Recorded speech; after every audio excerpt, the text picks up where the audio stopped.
اذكر شيئا تحتاجه لتشعر الفيل أنه في موطنه أو بيئته.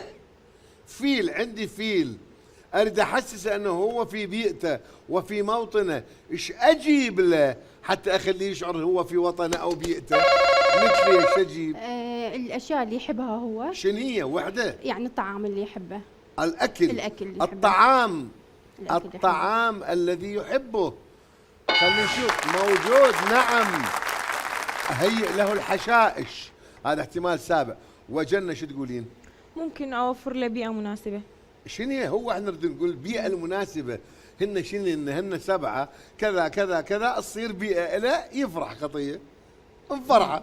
جبنا له حشيش وبعد مكان مناسب للعيش. شنو المكان المناسب؟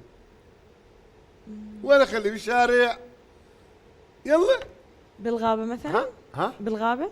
في الغابة. في الغابة.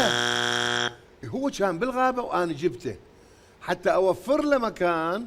لازم أحسسه البيئة البيئة البيئة البيئة. يعني خلينا نشوف الآن سورة أخذ سورة. قرر مع من نلعب، معكم أم معهم؟ ها؟ معهم. معهم؟ تمام. شكرا أخذ سورة، ويتفضل أخذ جنة. ونروح نشوف الأخذ ضحى. ضحى الضاحي. هذا السؤال طلع من عنده احتمال، باقي 6 احتمالات. بس عيدة إيه اذكري لي شيئا نعم تحتاجيه حتى تشعرين الفيل انه في موطنه او بيئته. انت جايبه فيل أي. وهذا يموت او يضجر او أكيد. خطيه، يعني يصير عنده حاله كآبه.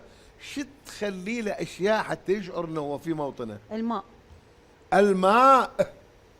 الماء. وصح، هو اقوى احتمال. ليش؟ لانه الفيل 24 ساعه يشيل من خرطومه ويذب عليه ويشرب مي ويطب المي. واخ احمد قل لي شنو؟ نعم استاذ. حتى نخلق المكان بيئة. الصحراوي. ايه؟ يعني مو صحراوي، مثل المكان الافريقي، خلينا نقول هيئ له جو أفريقي. افريقي. اي هيئ له جو افريقي. شنو هذا الجو؟ شنو هذا المكان؟ شنو هاي البيئه؟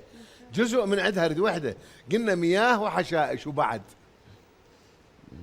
انتبه يعني شوي. اريد فوكس على الشغله اللي تجيب الهياه. خطا اول بسبب الوقت. ويوسف نزوجه. شلون نجيب له انثى؟ نجيب له انثى حيوان. حيوان اخر. خلينا نشوف. نجيب له حيوان اخر. صح، فيل اخر حتى يشوف نفسه. هذا عندكم فيل. واخذ جنة. ممكن اللعب معه. أن ألعب معه. أي. اللعب معه. خلينا نشوف. لا، خطأ ثاني. والخطأ الثاني من حقكم أن تتفقون. هذه ايش تلعبين الفيل؟ طرزانة هني شلون يعني؟